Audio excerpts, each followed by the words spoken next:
Anything anyone need to cover anything before Jill and Rachel kick us off here? I think we're starting with, do you guys hear, am I echoing? Yes. Everybody have their volume turned off and their mute, like both. Yeah. Rachel, you're not muted. So we were gonna, I think, start by talking about one of the issues that we brought forward last year with regard to the staff meetings and when they're used for professional development time, and a question that we had written, and we were going to have every building give that question to their staff whenever we had professional development during a staff meeting. But I think we wanted to talk to our new team member, Joe, and just, I think, find out, like how that got, I guess, passed on. We're going to, I think, eventually talk about what we want the question to say and how we can use it this year. Do you remember what question we're talking about? What we were just talking about? That's PD. This is staff meetings, okay, where we wanted to know if there was PD during a staff meeting. Yeah. How whether people found this to be beneficial, or I can't remember what the exact language was in the question. You'll have to find the question. I think Lindsay's got it in her notes. Research-based instructional practices to help you teach rigorous academic standards. I have that. Yeah. I mean, either way, I think what happened with the question was that some schools just gave that question every time, and other schools kind of used it to and changed it each time they had a professional development during a staff meeting. So going forward, we want the same question to happen every time, just that one, so that we can get, data across the board. So we were going to discuss that issue, I think. And then kind of playing off our PD subcommittee that met beforehand, Abby brought up that it probably might be beneficial to change the wording right of that, and that somehow, and then she had a good question, like, how does that get back to this team? Right. And then also, what do we do when a staff meeting, we have to craft that question. So if the PD in that staff meeting maybe didn't relate to instructional practice, but still was something that they need to do PD on, we maybe need, if it's going to be a yes, no question, we need a not applicable or something. And then we also talked about that. That's a question that would come here, but we wouldn't want to hamper or hinder any principal or BLT that wants to add their own questions, so that as they're evaluating what they need in their building, they're separate issues is what they wrote. Yeah. I feel, John, you always have quick access, I feel like, to the question. So the question that I have is, this professional development provided me with research-based instructional strategies to assist students in meeting rigorous academic standards, and our choices were strongly disagree up through strongly agree. Okay. We had a member reach out and had kind of suggested a tweak to it that might kind of encompass more. So they had, this professional development provided me with research-based instructional strategies that are relevant in my teaching day, grade level, standards-based instruction to assist students in meeting rigorous academic standards. And there was a suggestion that it be evidence-based and not research-based. Yeah, and then doing evidence-based rather than research-based. I think if we look at the, when we say academic outcomes, it does take away, I know, equity is a huge part of what we're doing. And when we create a more equitable culture, we know that that leads to kids being able to learn, more success, but, around social emotional learning, which once again, we know if we address those things, then we allow the academic learning to happen. But I think if you put it in the question, then it's like, are we getting the answer we need? So maybe we need did today's professional development address this, or this? Because that gives you a little bit more leeway. And once again, it could be, this would be, rather than that sliding scale would be yes, no, not applicable, but then you get to the third question and maybe that would be. Can I share my screen that just shows our tentative agreement from last year? Like from this, I don't know, tentative agreement, but Yeah, I think, Jill, that'd be helpful to give a little bit of context so everyone's on the same right. problem. How this was one piece of a solution to an overall problem that was brought forward last year that the IBB committee tackled. And I believe that that was how to make staff meetings more relevant. Was that right? Yeah. PA came out of that. Yeah. One thing we said was that we would add language, the administrative operating manual, highlighting the language in the P&A regarding staff meetings and defining the purpose. But then we wanted to create this feedback loop that would survey the staff and the building leaders anonymously to determine the level of effectiveness and satisfaction with the use of staff meeting time. So we have that question, but like you guys said, I think it would be good to adjust the question. I think it needs to incorporate the equity piece. Well, and the language from the TA, it says like something about the satisfaction with the use of staff meeting time. So what if you kind of took that and put that as like, how satisfied was this use of staff meeting time? I think too, part of this discussion that came out of this a year ago was that sometimes people feel like you need an actual staff meeting. Like if it's, you have changes in your drop off or pickup procedure, you need to use staff time. Not some things get communicated all the time in a memo that really need to be fleshed out or further have people give the opportunity to ask questions. So, maybe a more broad question like that. And then I would think not for our group necessarily, but for the building itself would be just a comment for someone to say, hey, we have kindergarten roundup coming up next week and we have different people that are volunteering and we really needed some time to talk as a whole. Guys, I think that those are great examples, Linda. Thank you. Was that Linda's voice? I haven't heard. Yeah, I'm sorry. Was it? That was me. Yeah. Okay. But Abby, I appreciate Abby's trying to lean in. I think we've had 2 sessions now where we're sort of trying to spend some time getting this right, and it still feels like a little bit of a disconnect on what the purpose of the question was. So I am just sharing notes from last contract negotiations. The question is how to make staff meetings more productive and applicable. Okay, and then the interest, in other words, the reason that folks felt it needed to be addressed is it was a concern because people felt as though there's a lack of active participation in some staff meetings. There were meetings for the sake of meeting in some schools, not all, and you guys didn't name what schools, you didn't know, right? You had a sense there were some complaints, but you didn't really drill down. So this is partly a question to drill down where there can be progress, because I think like someone said last year, I think Michelle said, some schools are nailing their staff meetings, right? That if we don't figure it out, it does cause teacher resentment if the topic or the content's not appropriate. We acknowledge the principal needs some discretion, and contract language does allow them to gather staff at their discretion. And then also we talked about how the staff meetings would, need to be able to be used for strategic plans, state mandates, initiatives, and programs. All of it was related to student success. People wanted to make sure that you were spending, not any one person, but schools were spending the adequate amount of time on the topic. Maybe richer, digging deeper into some topics through a series of meetings if it was related to some of the things we talked about here, strategic plan, et cetera. Make the time used support the goals that are in that school. And otherwise, teachers felt like it was an unnecessary addition to their workload. So that's how deep this group went on the issue of staff meetings being relevant. And then when we brainstormed, I'm just going to highlight, and I think Jill sort of talked on it and shared the tentative agreement, that there was a desire to just somebody check in with BLTs and make sure that the 20-day plans are kind of correlated.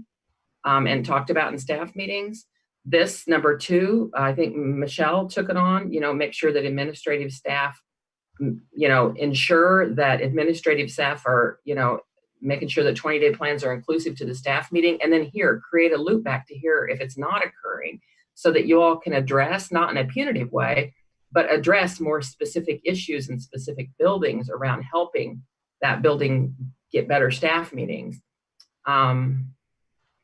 And then I think these other number 3 and 4 didn't make into the TA. They were just ideas. So I hope that helps in terms of where this group, the IBB group, was trying to go. Stephanie, I think part of number 3 did. Okay, what was it? Where it says know in advance what is being covered each Tuesday. I think part of the administrative handbook said something like sending out an agenda the Monday before. Okay. Number 4 did not make it in. The idea, No. Okay. Yeah. And I think that's always a given, right? You don't have to have a Tuesday meeting every Tuesday, but so now that maybe I've sort of said, this is what the IBB team last contract, these were the problems they were trying to address, and getting that feedback loop is just a way so that this year, they could say, okay, is it getting better? Right? Because you didn't put a limit on Tuesday meetings. The team didn't decide to change any language around principal discretion and all that. Instead, you said, okay, well, let's just make sure we're hearing from teachers so we know if there's still areas that are problematic. So I hope that helps get your head around the struggles maybe some folks are having with what should this question say. So I'll be quiet now. Yeah, that was great. That was good. Review. Should we look at what the question is right now and then try to edit I think so. Yeah, maybe go a little slower or screen share with it. I'm going to stop. Who's got I can put it in the chat. I'm going to say I have it. Okay.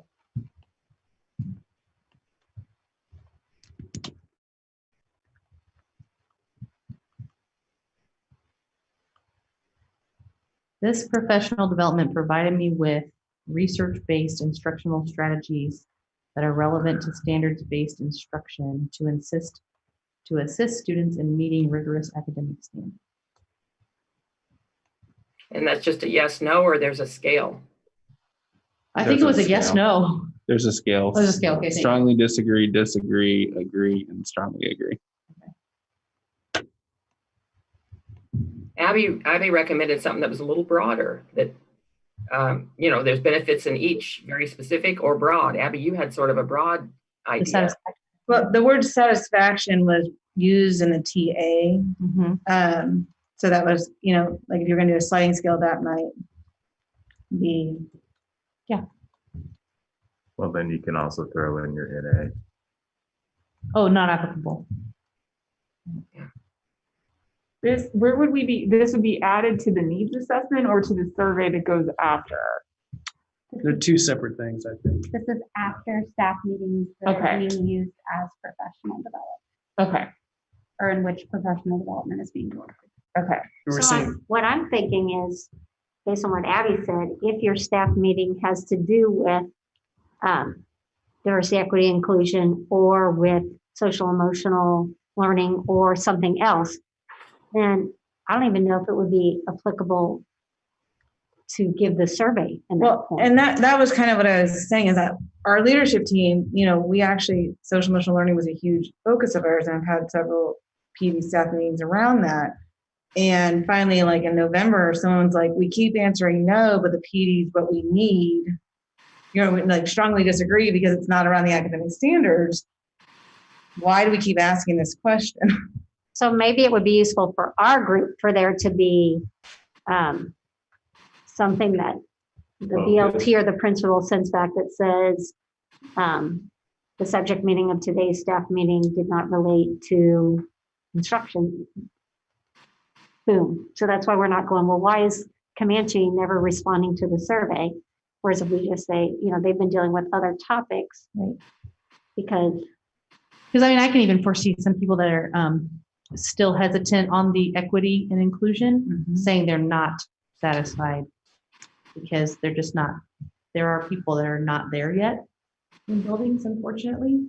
And so, but yeah, I wouldn't think they would need to answer that question because we all need to have our PD around equity and inclusion and all that.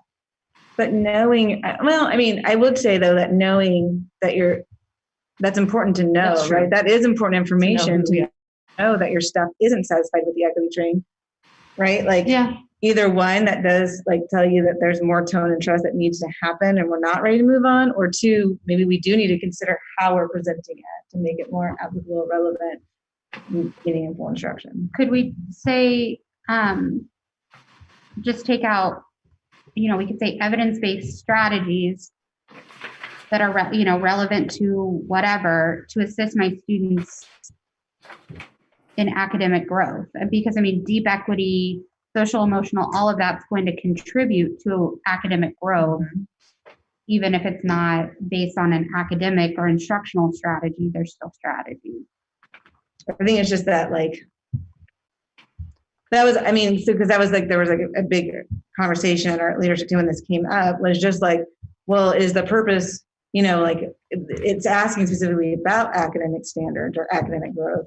So if it's not about academic growth, it feels like that should be a no. And someone's like, well, I think it's a yes. And so then when you don't have clarity around something. Would it be, I'm just tossing something out here, would it be better to do a tiered question? And you would just tell people today we have 1, 2, 3, and just not applicable, because if it was just a staff meeting dealing with drop off pickup, you just would submit it that way. But hey, today our professional development is around diversity, inclusion, equity. So question 2, and kind of just have a question, tailor this first question for equity, and tailor this question for social emotional, and then you could just have an other that, we can't list everything, but probably most things fill into either instruction, because those are kind of the top You could goals. use your big 3, the 3 from the and then strategic otherwise, plan. if it was other, then we would just, submit it. I just think then whoever sends the Google form would just say, hey, it was a staff meeting, didn't relate to either of these 3. Right. Could it just say, provided me with strategies that are relevant to Meet the needs of my students. meet the needs of my students? You want to just have one for all 3? Is that what you're saying? Yeah, because I think if you just said meet the needs of your students, wouldn't that address most things that fall under the 20-day plan? Oh, that's a good point. When I look back on your notes, it felt like you wanted the staff meetings to be relevant to professional development, relevant to student needs, relevant to strategic plan. We all said, or you all said last year, all that is about student success. But those were sort of the 3 things in your notes. Does it help my professional development? Does it help my students? Is it linked to the plan? So I'm sorry, again, coming late to the dance, but are we saying that the previous staff meetings did none of that? This is coming up because there's an overwhelming support that said the staff meetings weren't satisfactory. In some places, yeah. Or that it seemed as though they would have one every Tuesday, no matter what. And sometimes the topic maybe felt as though it didn't relate to the other things they've been discussing before. Maybe they came up with a new topic every week that maybe didn't fit in with the others. So if we know that, so to follow up with that, if we know, so you're saying even if even if there's a faculty meeting and there is no PD being done, you wouldn't fill it. You wouldn't send anything out? Correct. Okay. No, this is just because we all know that we're going to have to sit through staff meetings, and nobody enjoys staff meetings all the time. But particularly if we're going to use it for PD time, making it productive time. Right. Just one thought. We liked the question last year, right? And we hoped that it would have been delivered uniformly, and for whatever reason it wasn't. And I think we're talking about giving BLTs or principals the latitude to add on, right, to whatever is appropriate for that session. So just as a thought, do we keep the question as it is? And then again, give BLTs if there's some equity pieces, we add a question about that. If there's SEL questions, we add some piece about that. We keep a consistent nature about this question. I kind of like, I like changing this question because I do think equity, diversity, inclusion, and social emotional are going to help us as teachers learn to be more effective in helping kids learn and such. And so I hate to, that might be some of your, most effective. So I think we can write this question so any one of those three is incorporated.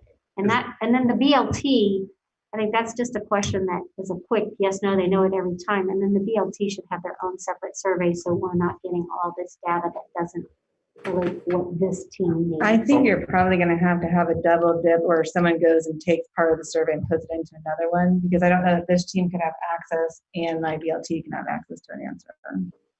So Right. are there open-ended parts to this survey? Because as a principal, that would be the most beneficial. I'd be comfortable with whatever questions you wanted to put, but the last two open-ended questions, what went well today and what could we improve on? That's actually what we changed our survey to. And that's what, but see, that goes, those questions will be asked to the BLT because ultimately they're just going to change it. What this helps this team say is, hey, overwhelmingly, we see that people think professional development at staff meetings is going well. So we feel like this issue has been addressed. Yeah. Sure, but that's the feedback I would want from my staff. Yep. And if they brought up those poignant questions, which professional development really needed to be addressed, or Joe, I didn't see a lot of research-based data with regards to that. There was no emphasis on rigor with regards to student learning. That feedback would be invaluable to me. I don't need to see what went well. I mean, I don't need that pound back, but if I have an overwhelming amount of staff that felt like this, or this weren't being done, any principal in their right mind would make the necessary adjustments to improve teaching strategies or improve student learning. So I think that's just personal. But this is information solicited for this group. There is an open-ended question at the bottom of it, and it does relate to BLTs to provide relevant and meaningful professional learning. So there was an open-ended. I just didn't read that one with the other question that we had. I think that every building, at least every elementary building, has used this question this year, at least once. I don't know. So, I mean, and I think that there has been several teams, and I don't know how many teams are, but that did not get helpful feedback from this question, which is why I think opening it up maybe to be a little more inclusive might provide this team with the information they want. The other thing too is you just mentioned it, the connected to other learning. And I think you mentioned it last time we talked, like sometimes things could feel random. So you're still not quite capturing that piece to it, because I can give you really good relevant PD that's not connected to anything else. So just because those are just the two things I've heard you talk about, like issues I've heard mentioned. I think it's just a hard balance of we obviously want information to go to BLTs and principals to guide that, but also this was, an overarching issue that came up on surveys last year. And, we just more so wanted to hear from people is it going better? Because if it's going better, then we don't have to keep talking about it, but we have to have the data to say that it's going better. That's why I wondered that word satisfaction would be a better way to ask something about this. Guys, I'm going to do a quick time check, 3:45. So we've been about a half hour, but I think there's a lot of passion around the issue. So I'm not cutting you short, but I am going to challenge and say, is there a smaller group that can take on us bringing back a question? Or should I start typing what our options are in terms of what this question says? Because truth is, this is just a matter of implementation of last year's TA.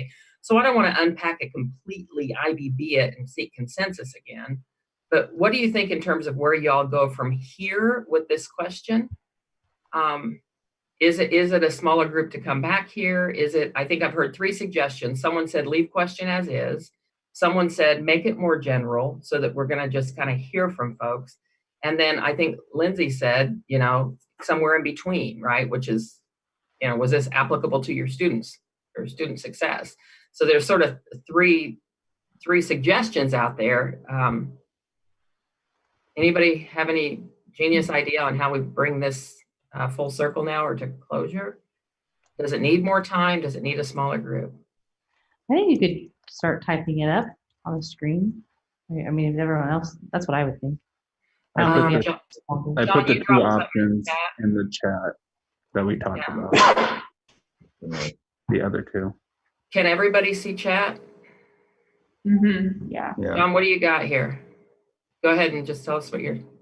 Well, two different parts, and I have a parentheses in there just because I was typing it. So this professional development provided me with strategies that are relevant to meet the needs of my students, or change that parentheses part to research-based instructional strategies that are relevant to my teaching day, grade level, standards-based instruction to assist with students in meeting rigorous academic standards.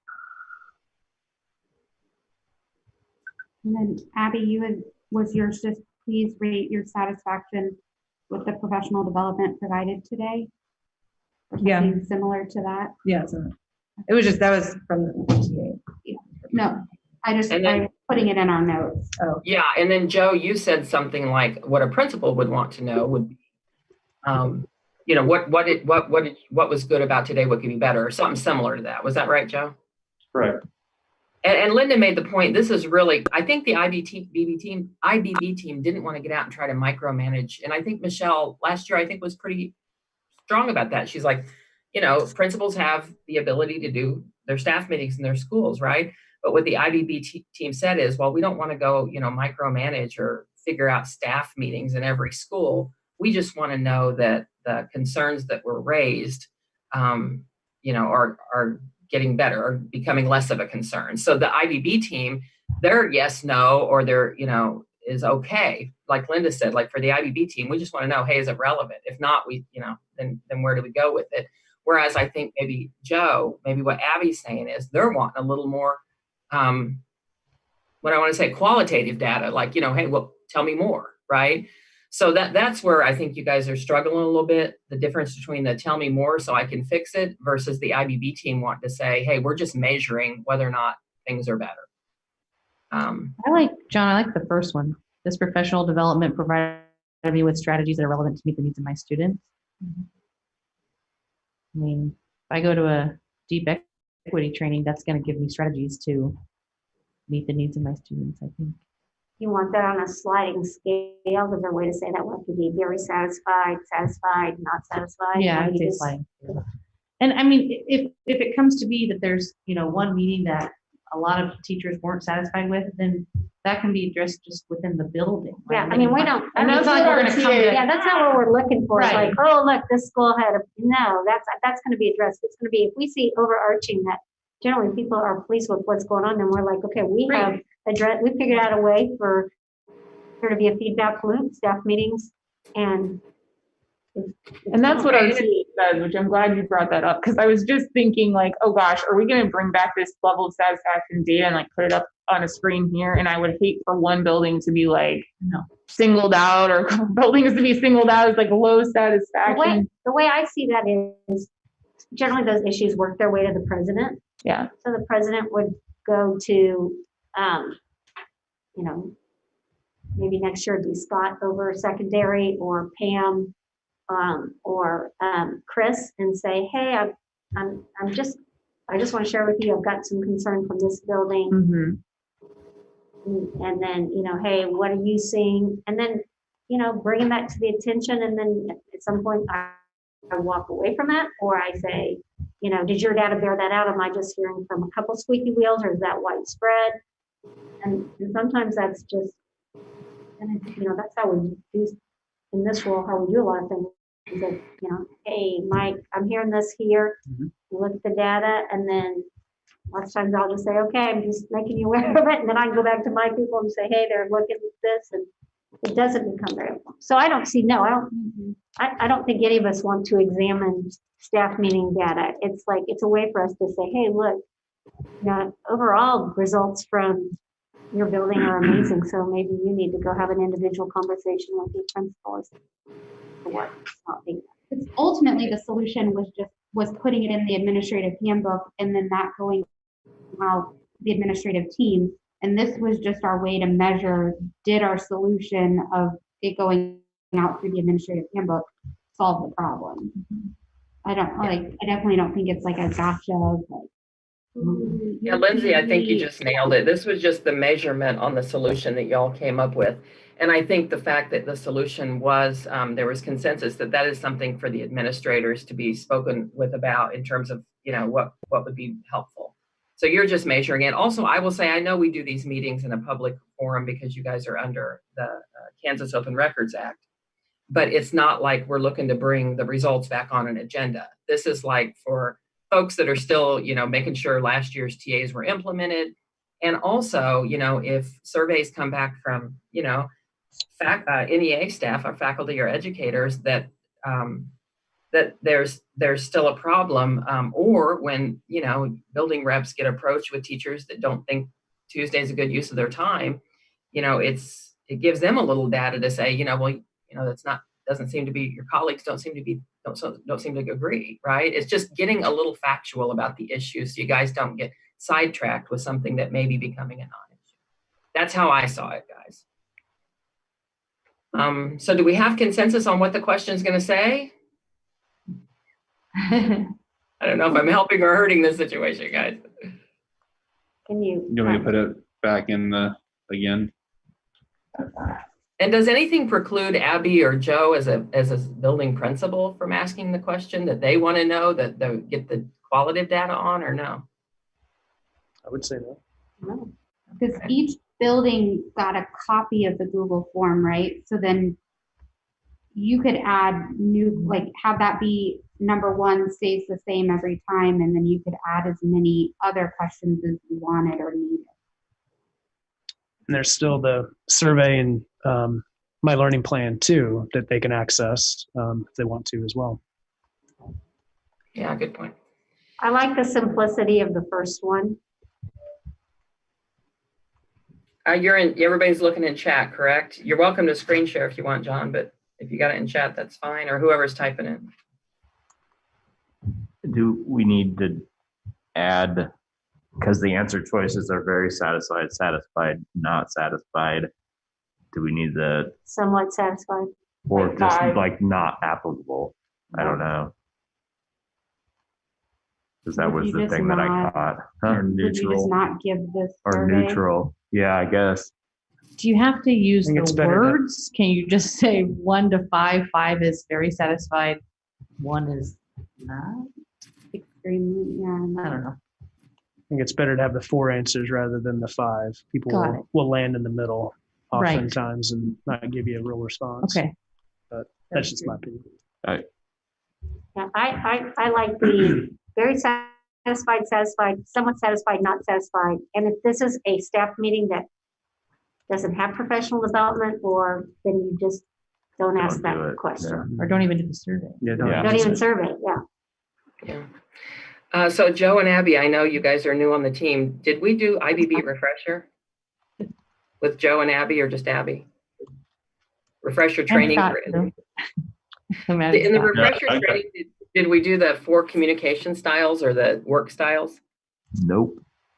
Oh We my have- goodness, but you all we have- did in your first training. So we have a whole bunch of analytical people and a whole bunch of drivers on this team, meaning they sometimes That's not Joe. overanalyze a little bit. So Joe and Abby, be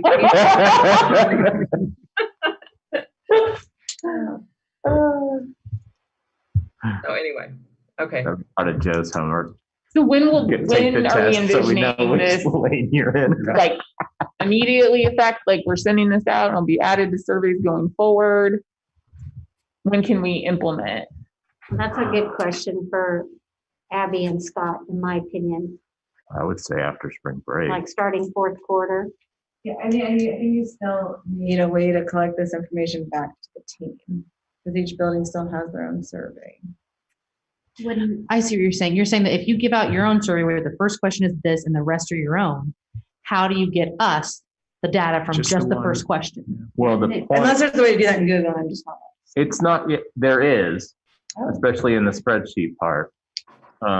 But there's also the feedback of going over the data with the NEA building rep. Mhm. And then the building rep would raise red flags to Linda. And Or quarterly, is it something that like someone over here could just request from all the buildings, just, hey, can we, because isn't that what you guys did right before we met a couple weeks ago? Was you guys just requested data back from principals? Yeah. And I think if you're working with your building reps in the building, and that's how we on our end say to our people, hey, when you have your monthly meeting with your principal, why don't you take a look at that data?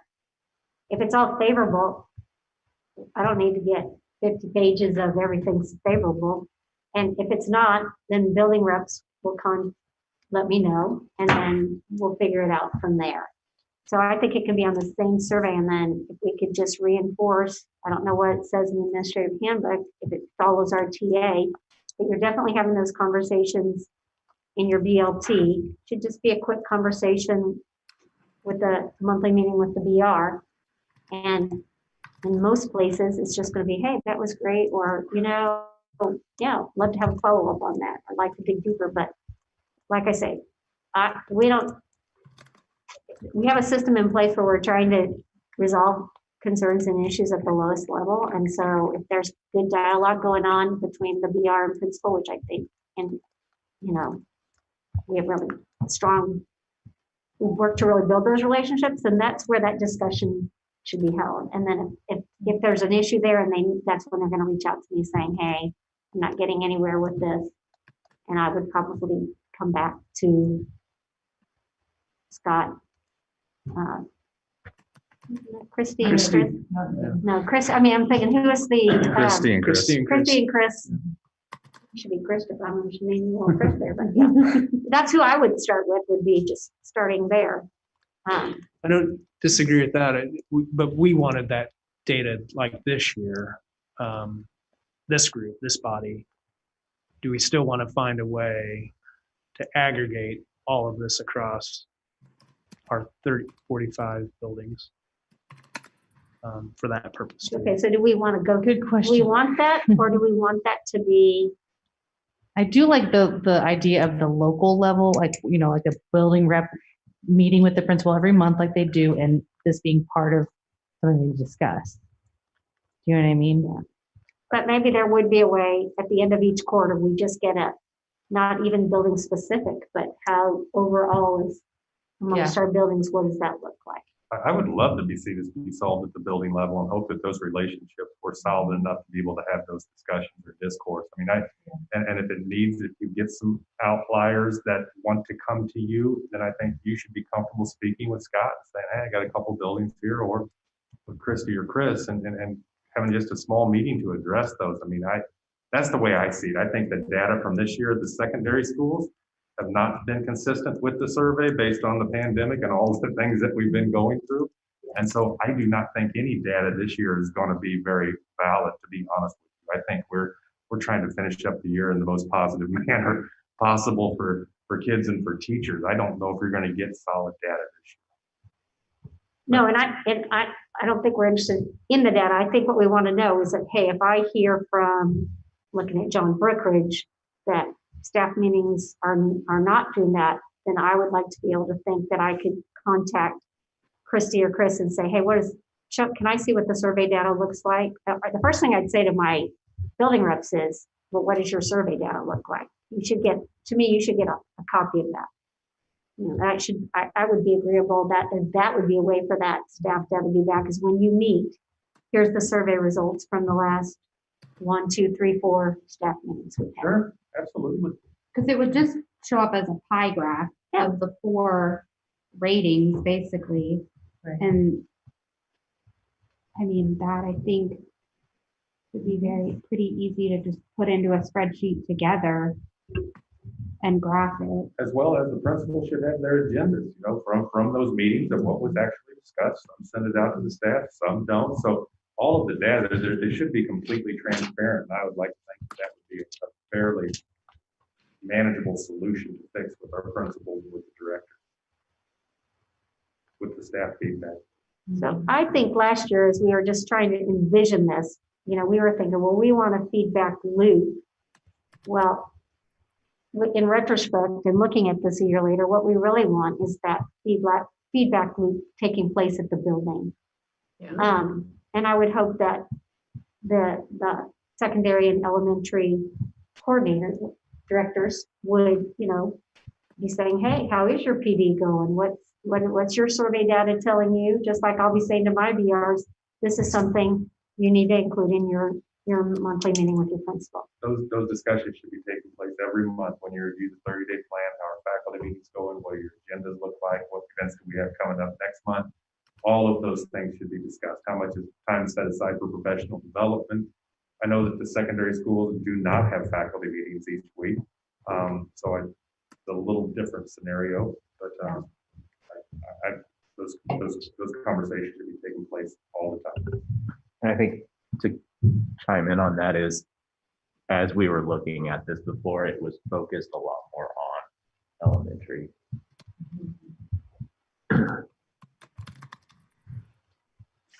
So then, Okay, guys. back to Michael's question, because I don't think we had looked at that piece. Like, I think having that loop of involving the principal in the building rep,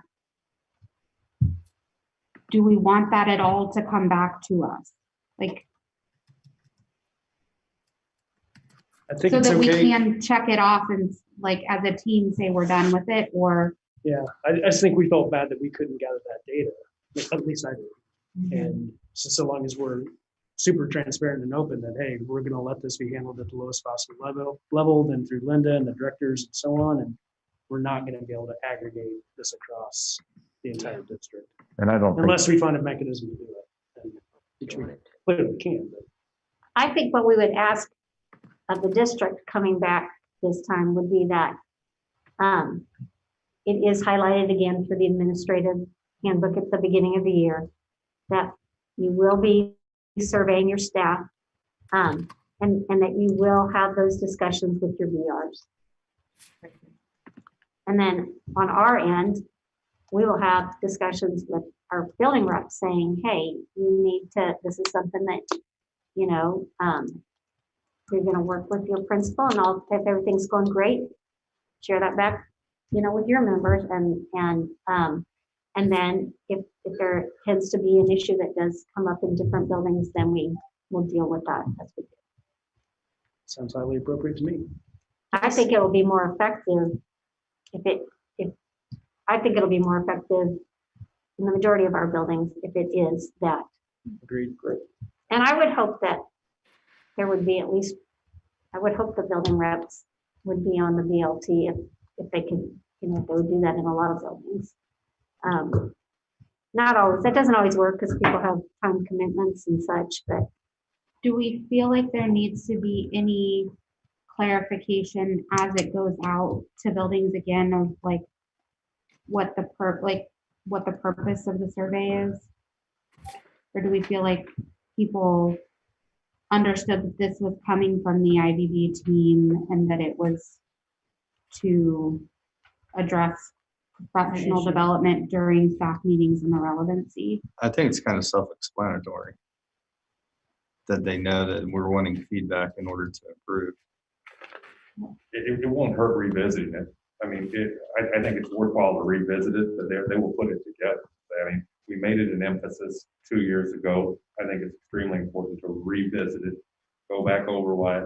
Those are the conversations that Scott will have with each principal when he has those discussions each month.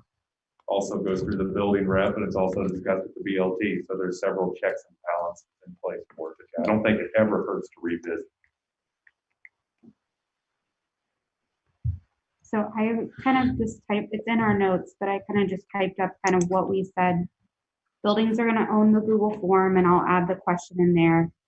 Monthly meetings, the principal and the BRs will review any data, and then that loop of concerns brought to Linda, and then Linda would bring that upward if need be, and then highlighting in the administrative handbook that we'll be giving out the surveys, and then reviewing with building reps about the data and BLCs with the data. Is that a good summary? So yes. In asking about how general staff knows, I think the very first time the survey is given, principals can explain the importance of it, and we can do that on our end through our BR training. Well, and using the time at the end of like Yeah, pull it up. That's critical. Let them have time. Don't have that be at 4:20 or 3:45 or whatever. And That those, could be that like the first last couple few minutes times of the you just meeting. go over, hey, this is the point of this. Right. I remember you saying that, like, if you give the staff time to do it right at the end of the staff meeting while they're there. Yeah. So Lindsay, I think you kind of brought a summary to the summary you just now said that everybody felt good about. Now we're going into sort of how you make sure you all get participation. But I want to ask, only because I think I'm funny tonight for some reason, but can you tell me, are there any math teachers in the group? Jill. Yeah, I am. Who? Jill? Do you know Yeah. what the 80-20 rule is? Listening? You mean like? No, the 80-20 rule around math. I just had to Google it myself. I remember I used to be on a change team, you know, like when change was the thing, I don't know, 10 years ago, like, you know, a change, organizational change team. And they had a consultant that worked for us. And we were sort of like y'all. We had a lot of passion. We had a lot of energy, a lot of ideas, a lot of drivers, a lot of analytical, and a lot of creative people. And he used to tell us when, like, you guys need to be done with the conversation, he'd say 80-20. And we'd be like, okay. And we'd like be quiet. The 80-20 rule is like, you know, it's like the 80% of what you accomplish, it is coming out of 20% of your input. Like you guys are giving a whole lot of input and only about 20% of it is really relevant to the 80% that you're accomplishing. So I'm going to like start saying 80-20 on y'all to keep moving. So 80-20 rule, I think you figured it out is what I'm saying. Lindsay is the note taker for Joe and Abby. I know, Abby, you've been with us a few times. Joe, I think maybe not, unless I didn't notice you last time. So Lindsay tends to take pretty good notes. I think Rachel kind of keeps notes just out of that legal head of hers and others. So it sounds as though, Lindsay, if you need to send some notes around to verify what y'all decided, you can do that. But this is not a new TA or anything we have to vote on, in my eyes, right? So we ready to move? Yes. Yes. What else is on the agenda, Jill and Rachel? Is this where we do the scheduled bathroom break that some people were asking for? Oh, yeah, we talked about doing a scheduled bathroom break last time. Potty break, Linda? I will at any time, but if we want. Yeah, this seems like a natural. Why don't we just do 5 quick minutes and Jill, would you tell us how much more was on the agenda before we go? I think we're just continuing the IBB process on late resignations. Okay. About the professional development. Yeah, and our subcommittee for PD met. We just need to report out. Okay. Oh, sorry. Yes. That's a quick. Okay, so you guys, if you go 5 minutes, you'll have 45 minutes left. And I know we already jumped in on PD, so it's not starting from fresh on that one. So, Cool. or on resignation. Did we not? I think we did. Okay.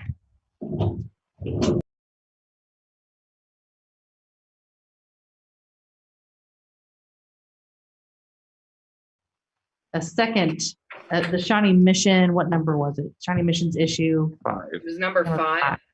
Yeah. Because there's a Shawnee survey that goes out every April. Shawnee mission 5 right? was PLC. Oh, It's NEA. It was NEA 5.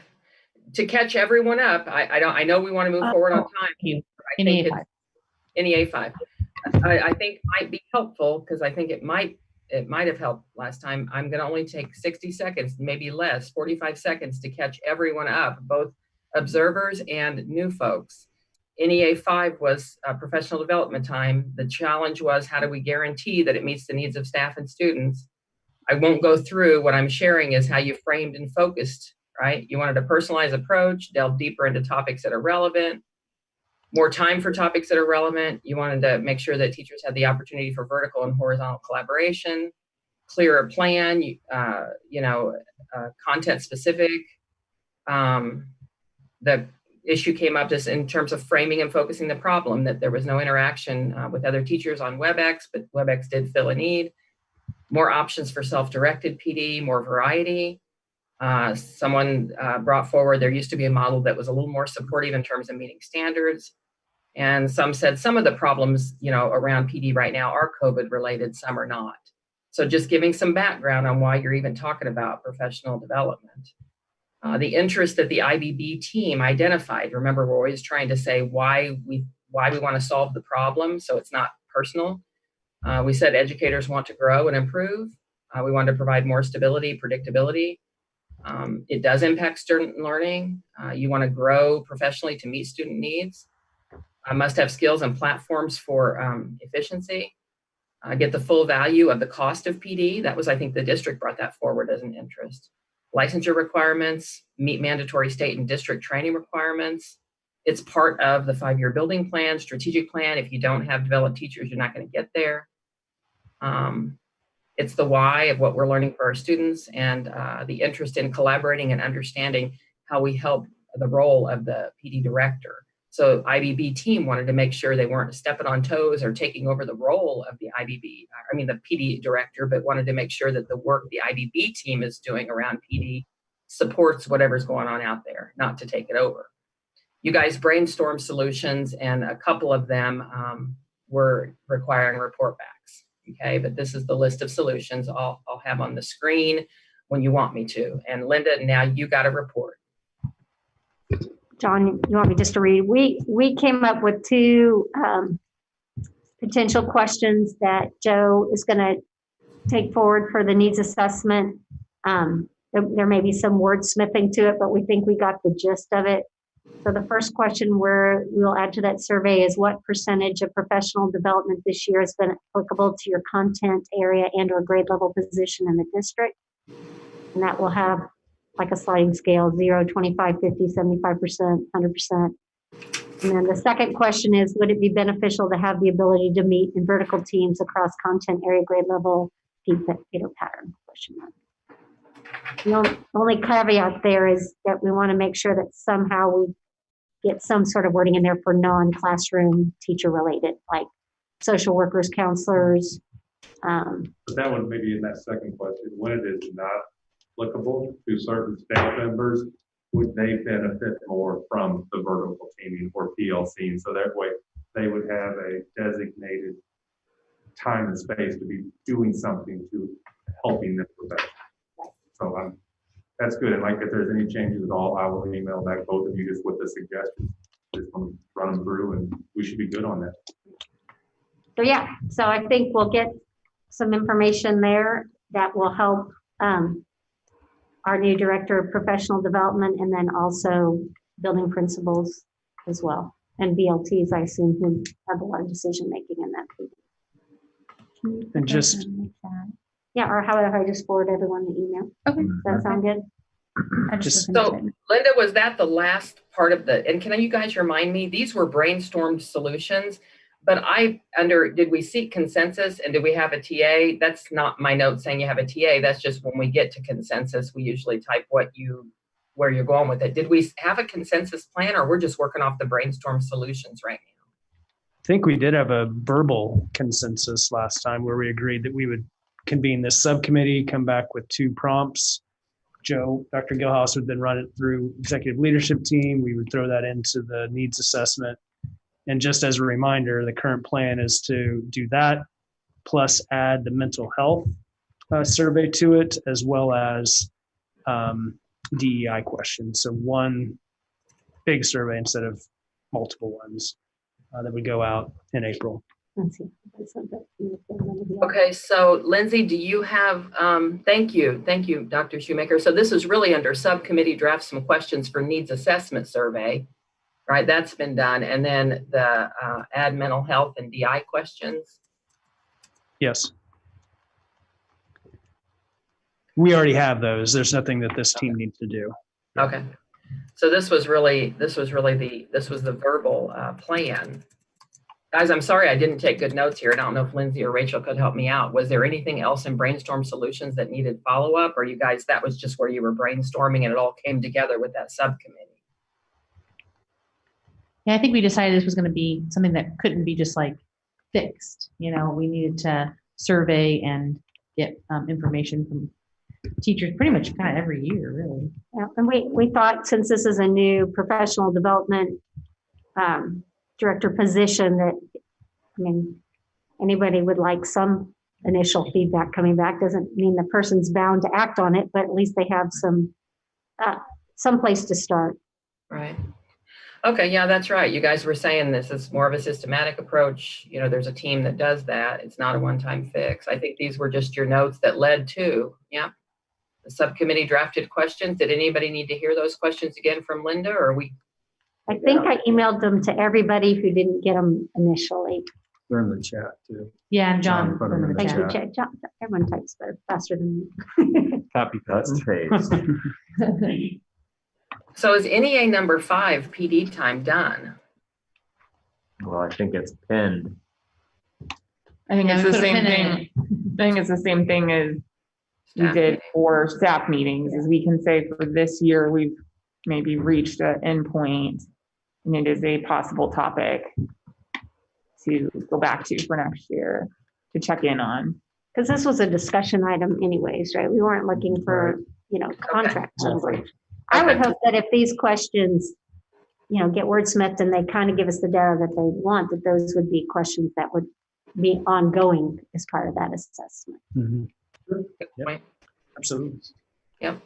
So yeah, this was discussion. It wasn't necessarily remodeled the contract. So awesome.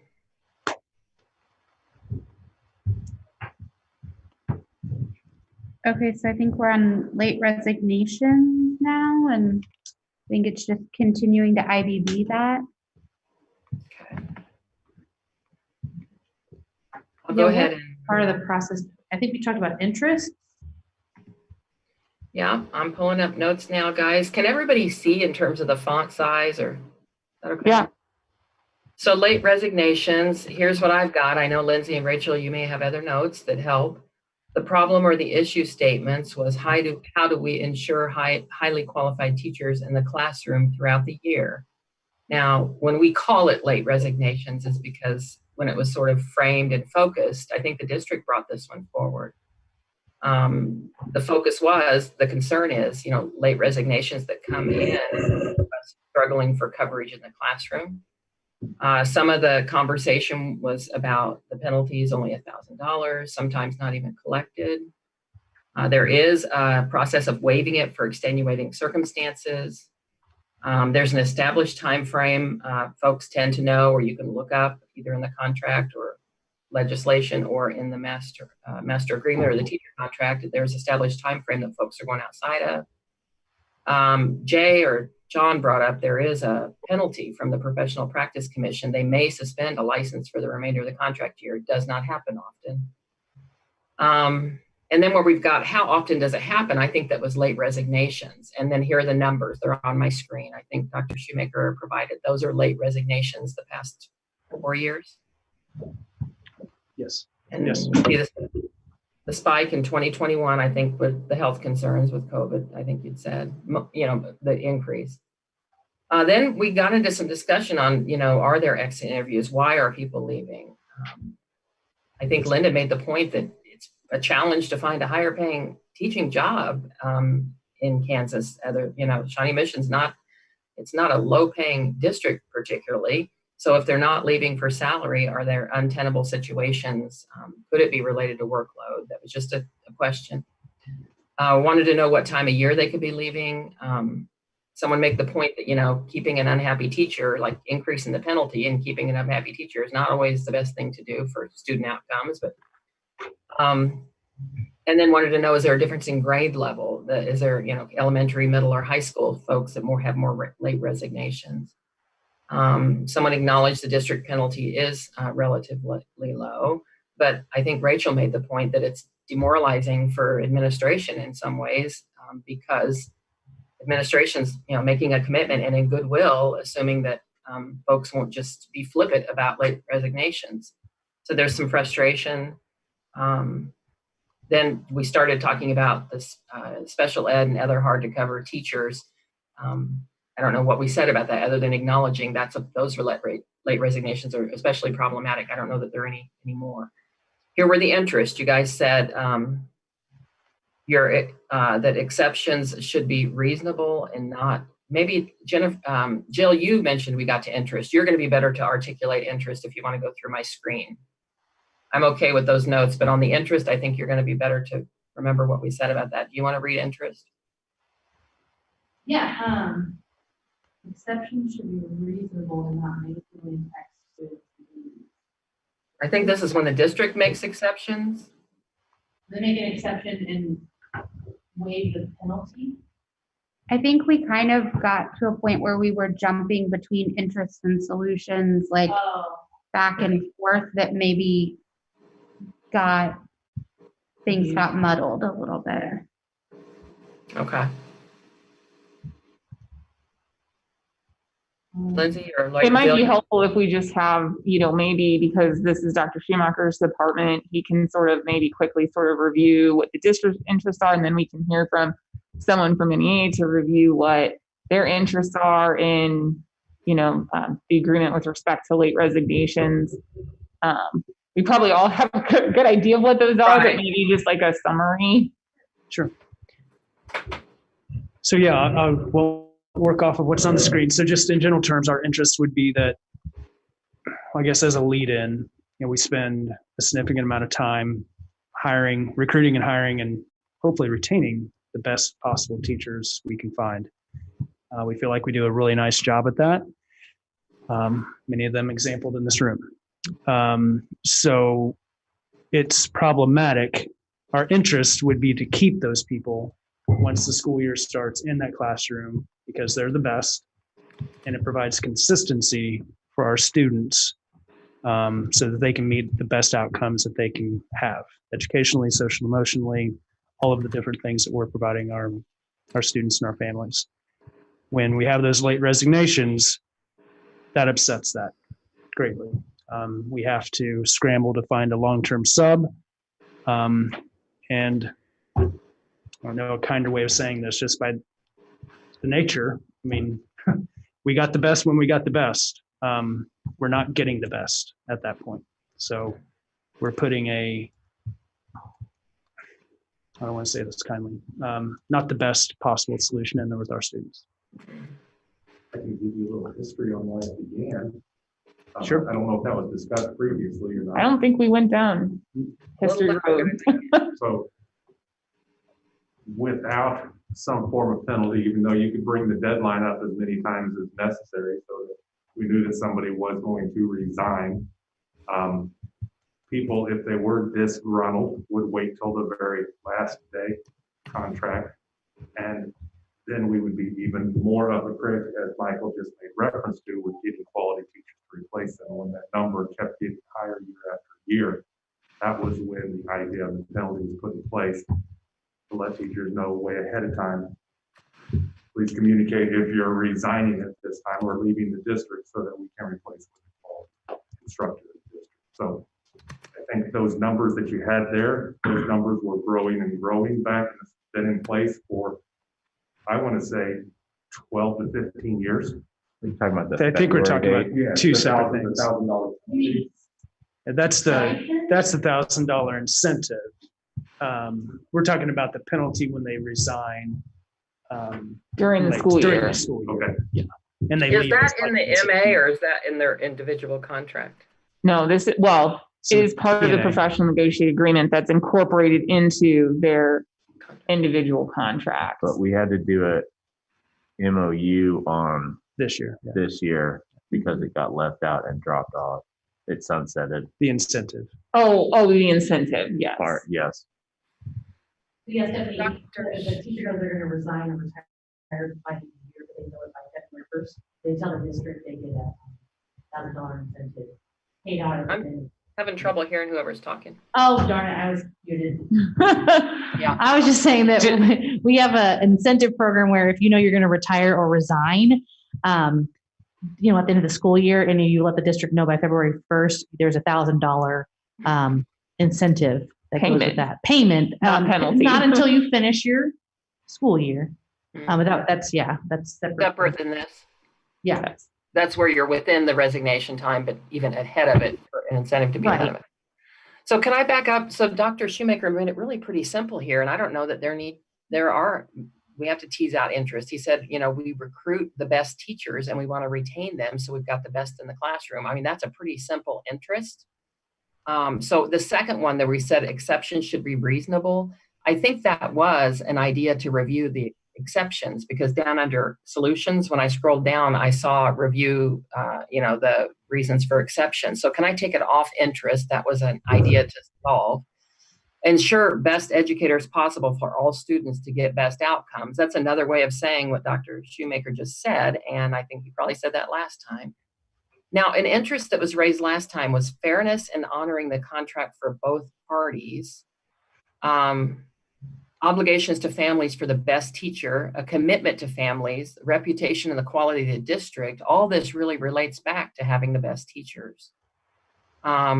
Respect that there will be unexpected situations that are preventable. I think that was an interest, meaning if we review exceptions, one interest that we would have is an acknowledgement that, I don't know, I don't want to say we won't go too far, but, you know, respect that there are some things that we can't control. So I don't know, I'm just going to leave it there. I don't know if it was an interest, if it was just framing and focusing or what. So does anyone want to add to the interest? I'm trying to think of a way to say an interest in the sense that if I really have an opportunity in another district, whether it's, it might be a promotion, it might be, you know, becoming a instructional coach or a curriculum coordinator, something like that, or I would want to be able to take that opportunity and not be in fear of having my license suspended for the rest of the year. Or having to pass on the Having opportunity. to pass the opportunity because I can't resign mid-year. So I think that, so probably broader. And I think, again, we don't want to get into solutions, but I think Right. if I'm hearing my NEA team members, it's that there does need to be some allowance for circumstances or some acknowledgement of circumstances where breaking your contract that you sign with the district, we would deem that reasonable or a reason why justifiable. There's also, I don't know how to say this, frame this right too, but sometimes keeping someone who is extremely not happy in their position is not always in the best interest of students either. Where people have just come to the point where they can't do it, they don't want to do it, and I don't know if that's here, there, or wherever, but sometimes it's better to part ways sometimes. And I mean, obviously, fortunately, HR does work through those situations. Yeah, we do that often. So I think the bigger there's concern mechanisms is maybe grass is greener, or if, you know. Well, and isn't that part of that, making sure the best teachers are in the classroom? Could someone have been recruited as the best teacher where they are in their career, in their personal life, or in their professional life is not the best at that time? Is that kind of what you're saying, Linda? Like, well, let me give you an example. Okay. Somebody is a fourth grade teacher, and they really, that's their strength is, you know, that upper elementary, and because of needs in a building, come 3 days before school, that teacher is moved.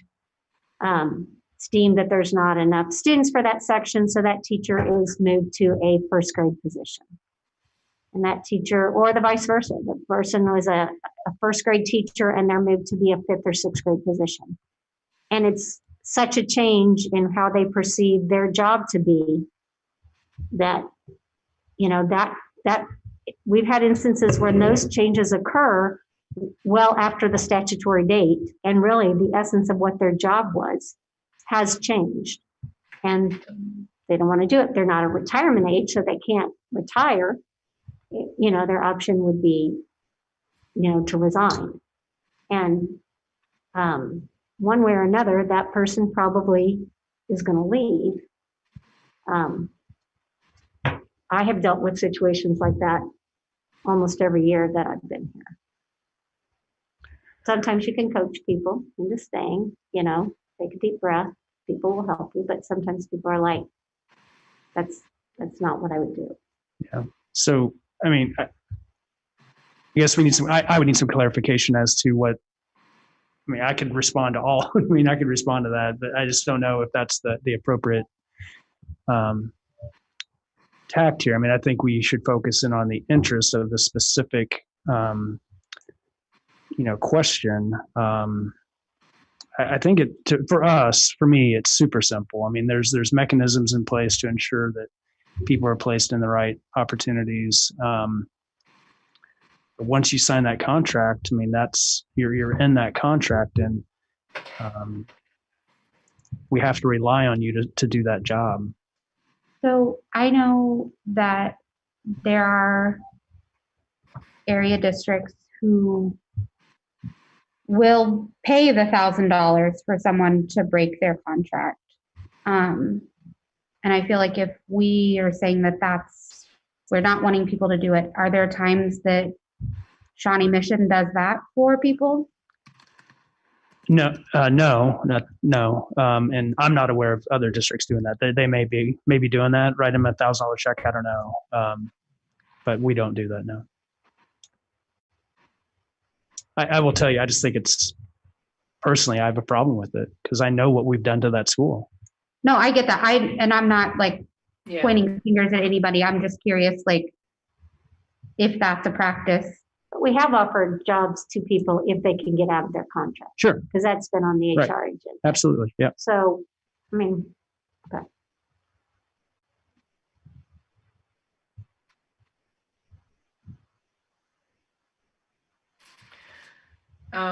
Guys, I don't know if, remember when we do IBB, we, state the problem, try to frame and focus it. I think you all are still continuing to frame and focus. And I think that's good, right? Remember that screen that, if we had a problem, we spend 50 minutes talking about the problem. And then if you talked about it, your solutions should start to come. I think the interests do root back. You guys are saying the same thing in different ways. Make sure the best teachers in the classroom. In terms of brainstorming solutions, we haven't formally said, okay, now what are your ideas? But I've caught some solutions the last time you talked about this when we started it, and even tonight. I think from the last session, one solution that came forward was, do we review the exceptions that are being made? And I don't know that you meant exception by exception and going into, files. But in general, like, is there a list, right? The idea that approximately half the penalties are waived, there are some exceptions being made. Is it, is that something you want to look at, right? See why people are leaving and when, right? All those questions before, is there a time of year? Is there a grade level? Is there a way to capture why? Does this IBB group dig into that, or do you say that somebody else digs into that? I think tonight, the idea of increasing the penalty or re-educating regarding the penalty ahead of time. Yeah.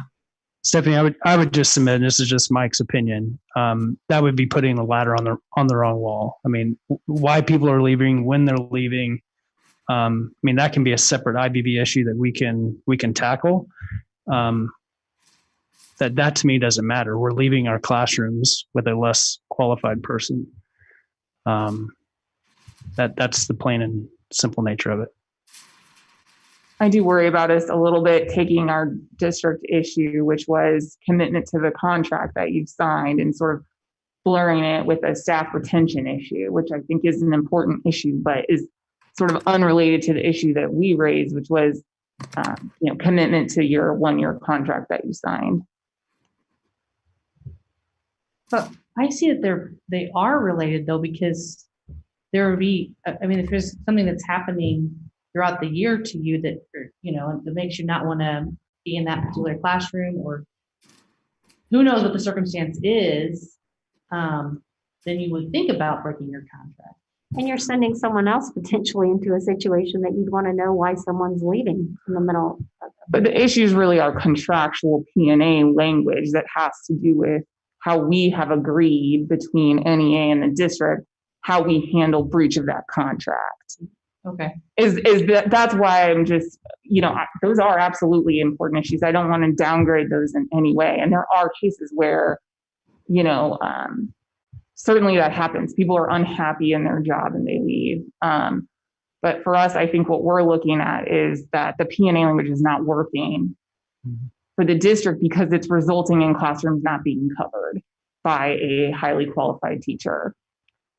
But I think I want to scroll back up, because I think when I was going through interest, I ticked through what Rachel's saying right now was an interest she put on the table. Clearly, one interest they have is fairness and honoring the contract for both parties.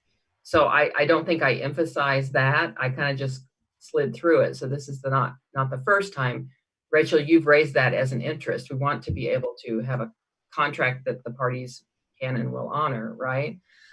So I do want to say that when you think about solutions, and I hear what Mike is saying, like, you know, we're not looking to unpack staff recruitment. That's not what we brought forward, or retention. You didn't bring forward how do we retain staff. They brought forward the issue of early, you know, exits, right? Which is different but related. But I want to say, when we brainstorm solutions, can we say, let's kind of have a little leeway to see where they go?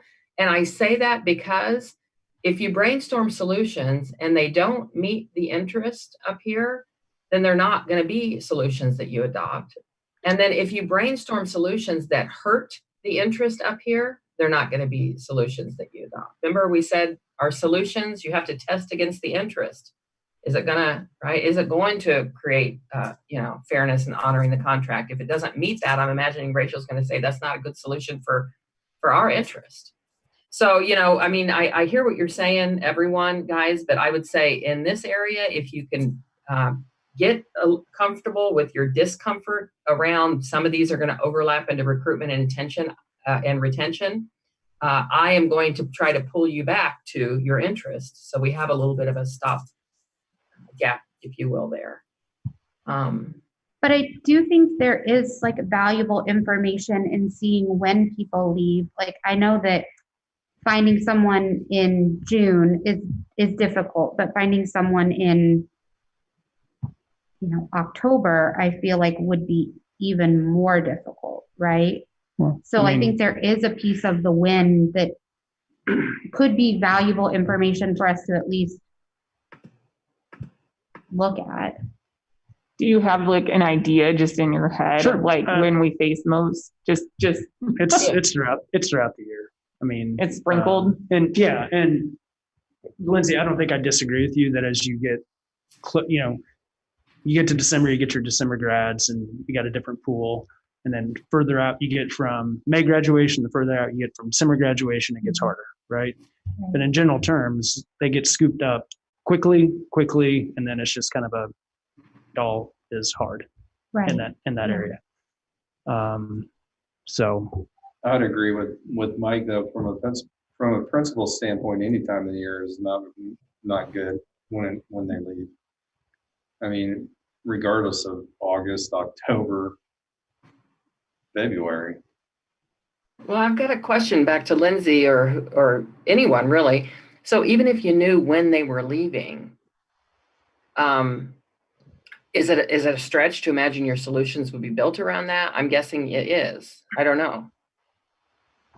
Well, there are districts that have tiered escalating, you know, monetary penalties. So that in that case, then if yeah, okay, I see. So I think that is a solution that some school districts have used. Mm-hmm. Do we know why liquidated damages was added to our contract back when it was? I don't. Like historically. I think it was probably, Linda may have more information about this, it was probably a more common approach back then. So, I mean, I kind of shared with you guys last time that, you know, it would be impossible to monetize the damages from a teacher breaching their contract. Whereas you might be able to monetize them on the side of an employer breaching a contract, right? You're out your salary and your benefits.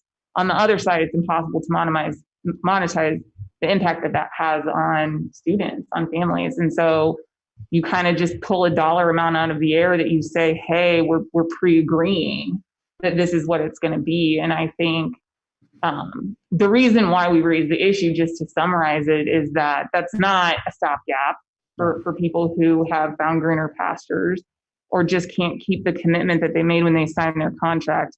But also it doesn't meet what we have identified as our concern is we don't want to exact a penalty from teachers. We just want to have coverage in the time to find that coverage. Well, yeah, because as soon as you add penalty, it's no longer liquidated damage. It's a punitive damage, the fee, which is going to be addressed completely different in court if it were to go to that. So Linda kind of described the procedure last time, and it's not fun, but if you don't get your liquidated damages, then you have to pay an attorney to go after the teacher's license for 1 year. And that's not why I became a school law attorney. I don't want to do that.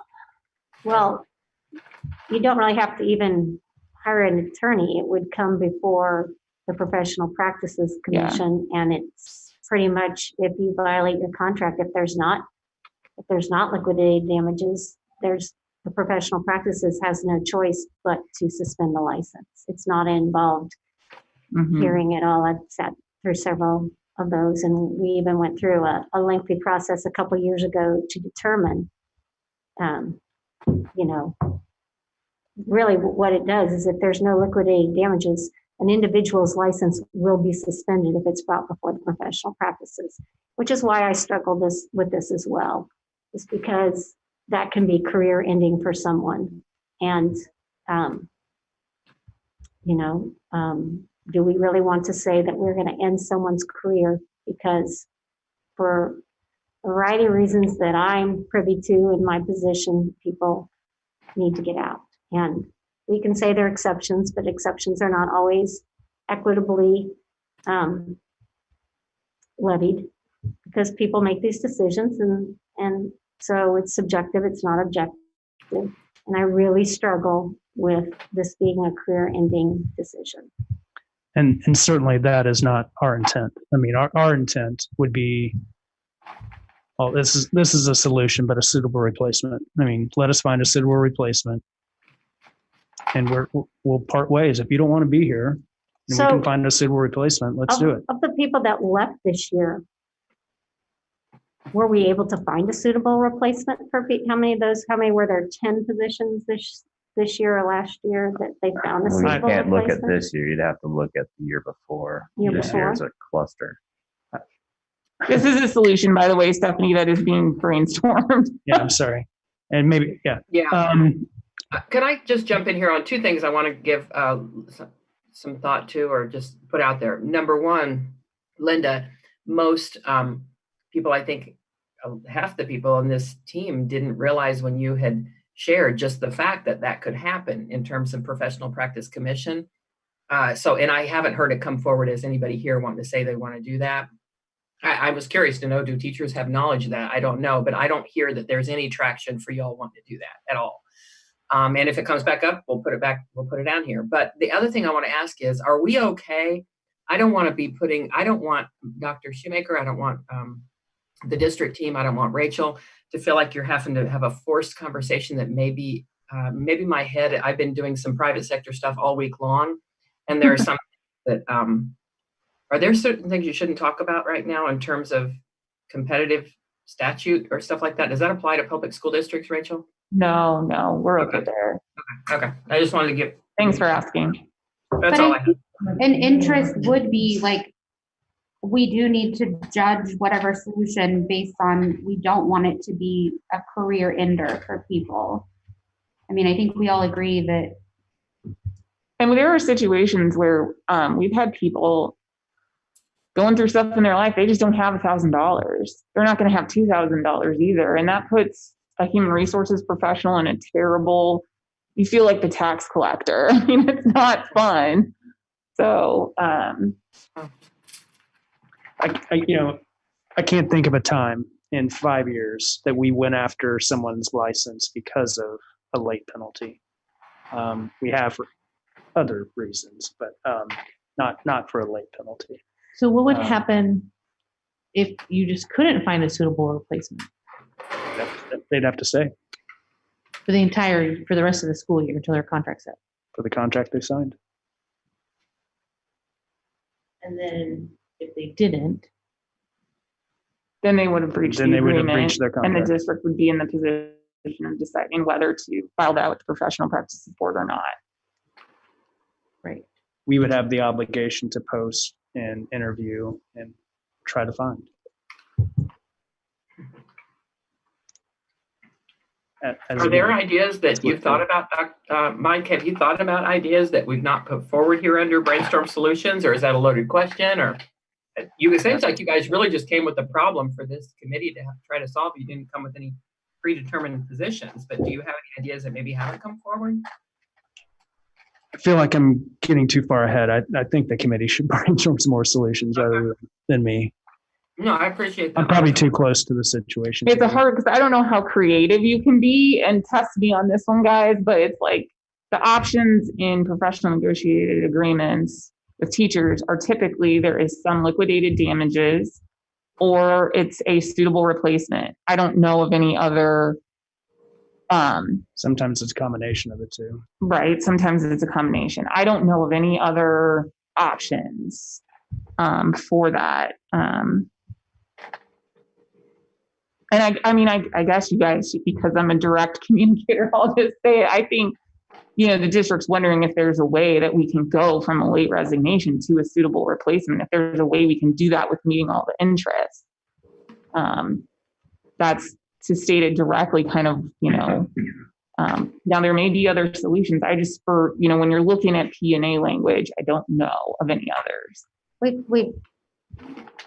Someone reached out to me. This is an equity issue. If you're an elementary teacher, if you are, a social studies teacher, you're not a hard to fill position, you're going to be free to go. Much more so than if you are the welding teacher or, someone who holds a position at the CAW, which is very specialized. And I think that's fair. I think that's true. I guess, and I know we're all doing this, but we need to continue to look at this through the student and parent lens in which we serve. You mentioned welding, right? I mean, Jay's kids expect him to be there, right? And if he leaves, now they no longer have that class. I mean, that's not what's best for that kid. But I also think somebody who just is absolutely miserable coming to work every day, like they're not going to be the best version of themselves or the best at meeting what their kids need either. Like I know that ties your hands either way, but if someone's absolutely miserable every day, their kids are going to know that, and their learning is going to be impacted as well. I think there's really probably 2 points there. One, teachers are professionals, right? I would hope that we all have been in jobs as professionals, all of us, that we've been miserable in, and we've made a commitment and we keep that commitment through the end of it. I think that's all of our duties as professionals. And the other is that it is a contractual agreement. And that ability to say, the district doesn't have that ability on the other side to say, this isn't working for us. We have to keep our commitment as well.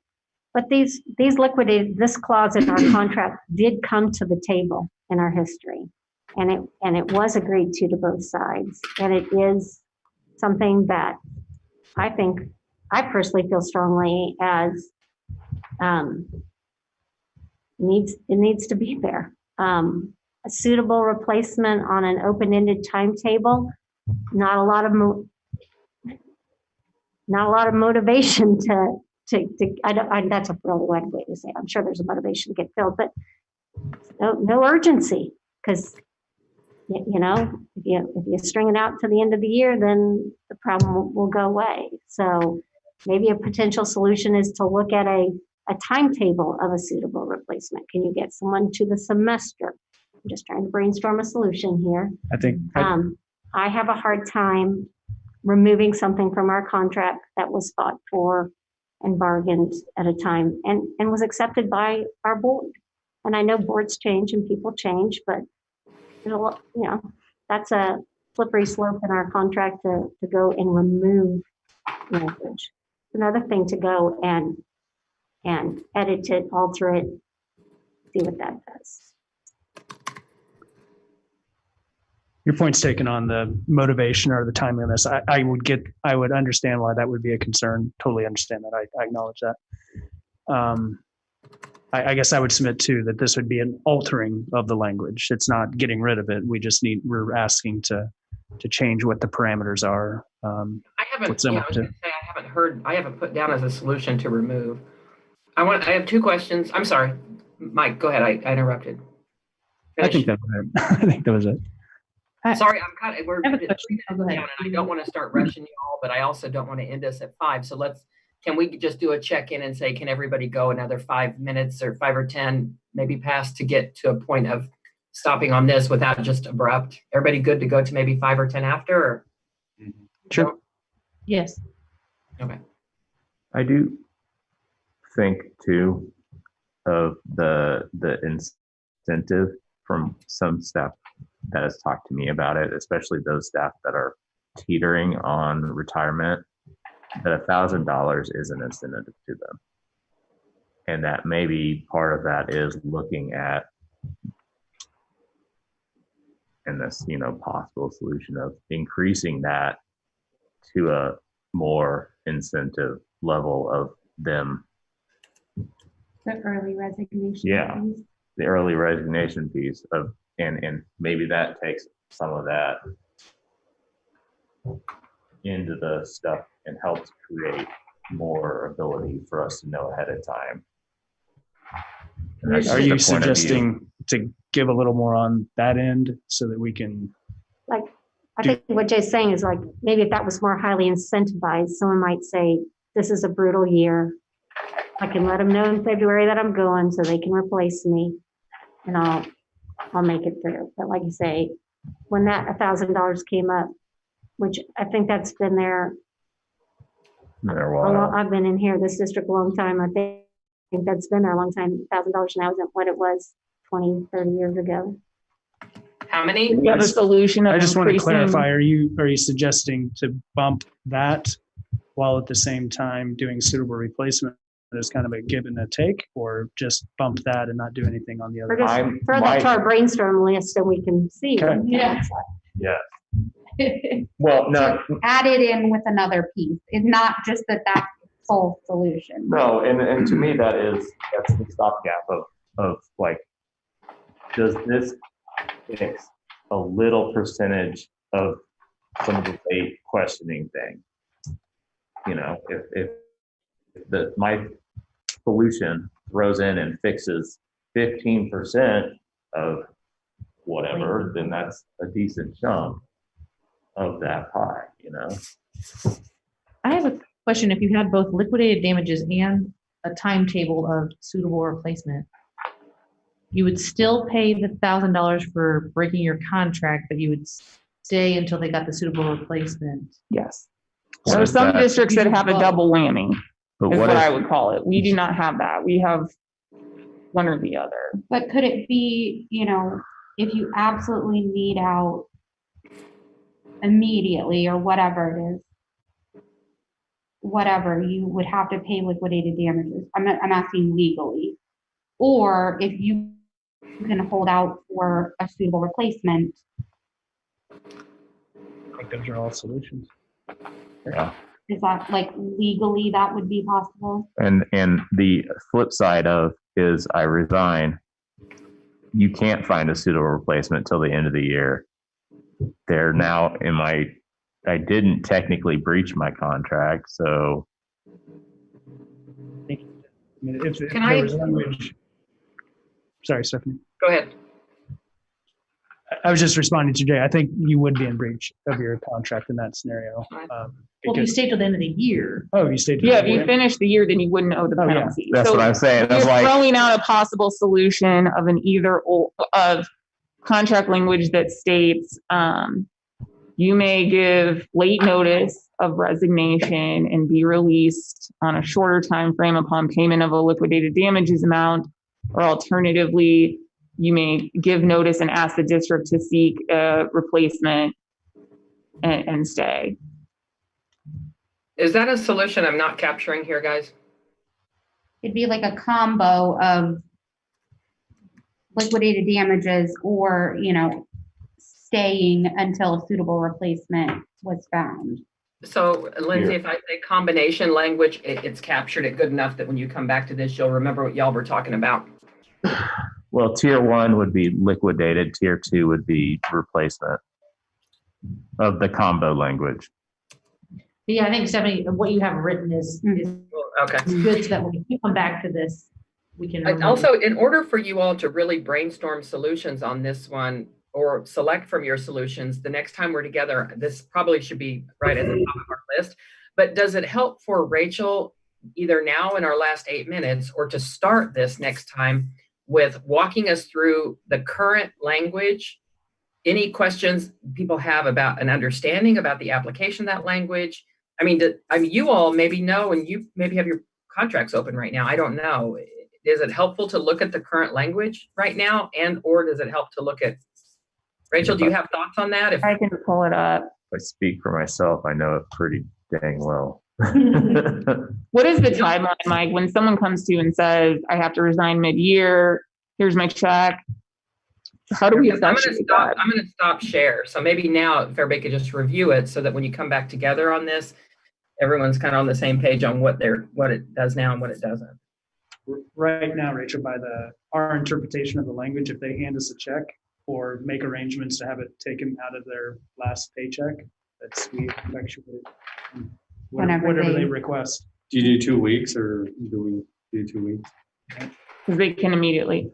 Yeah. I mean, I think that's a hybrid solution, maybe something that gives us at least some help. We would, I think, need the penalty again. We've heard here that $1,000 in 2021 is just not much incentive. And it's our experience that it's, not been. Rachel, do you want the screen I think it depends on where you're at in your career too. And I think it is. I think we don't know if it's an incentive because there's a lot of people that haven't paid it that stayed. I think we can't draw that. I mean, we had 10 people, had 20 people, however many, 30 people that paid it. We don't know how many people. Well, that's the didn't pay. total. That's not who got waived, because if I remember correctly, it's about half of. But even if we're saying 30 people were going to resign, I mean, they asked for the waiver, they have to assume they're going to pay it. That you have no idea how many people stayed because they didn't have $1,000. Guys, can you tell me what percentage, what's your bargaining unit? how many? Like 20, 2,200. It's not that. Are we It's barely over 2,000 between 2,000 and 2,100. I mean, there it could was be 2042 people. at one point. There could be 100 people that looked in the contract and saw, oh my gosh, it's going to be $1,000. Never mind. You don't, I see what you're saying. You don't know if it's much, if it's you just don't know if it's a. Right, we don't know. That's I also think, we have to accept them immediately upon payment of $1,000. there are also people that start out with, I need to resign. And we worked effectively with human resources through our different leave provisions to help them take personal leave, take a health leave, FMLA. So I think that is a success that I think we have working between us, is to try and human resources does work. Sometimes that's the first inclination. I just need to leave, and we need to dig a little deeper as to, hey, is there another solution to this problem? Do you think there are people that are more apt to talk to their building rep or to HR in advance when they're still savable? In other words, like, I guess you wouldn't know this, and I know we're not going to get down to specific names, not even suggesting that. But I guess what I'm saying is, and again, I know it's not about retention, but is there an effort made to save? At what point is there no effort made to talk them out of it, right? And I think the people that are taking another job with another district, those are the ones that have made up their mind. Or just another job in another industry. We have some of those too. Like, I'm now going to be work at a hospital. I'm now going to, I think Linda makes a good point. I don't think we're talking too much about that employee who's having health concerns or family concerns or things like that. Most often we can find a solution through a leave option, FMLA, whatever, to get them through whatever that part of their life is. It's those job opportunities and things like that I think we're really talking about. I see. But if we look at the people who are actually, that don't have the penalty waived and are resigning late, it's like 0.5% of the entire bargaining unit. Yeah, but if that was my kid's teacher, I'd be No, I super get that. I'm upset. just saying, like, to put that into perspective, like, it's a big deal, yes. I'm not saying it's not, but it's 0.5% of the bargaining unit And we also that's have, being asked to pay. we have people that go on maternity leave and decide to take parental leave in the middle of the year. We have people that have to go on health leave because they get some disease. We have people that have to take family leave because of an issue with a spouse. I mean, we're not going to come up with a solution that's going to keep every classroom filled all the time.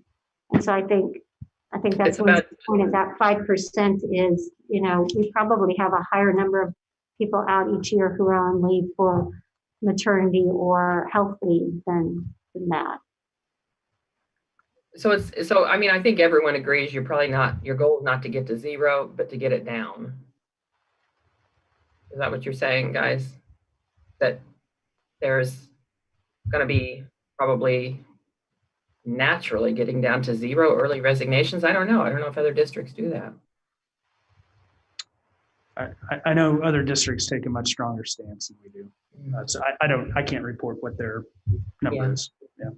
Okay, Rachel, do you want to screen share now or at the beginning of our next to just make sure everybody kind of gets the language, knows where to find it if you haven't looked for it? I can. We all know where. Yeah, it's pretty simple. It's one paragraph. It says they can tender their resignation with $1,000. It's basically what it said. Okay. It's on page 6, section H, resignations. Resignations tendered after the date designated in Kansas law will be accepted subject to payment of liquidated damages in the sum of $1,000 to the district.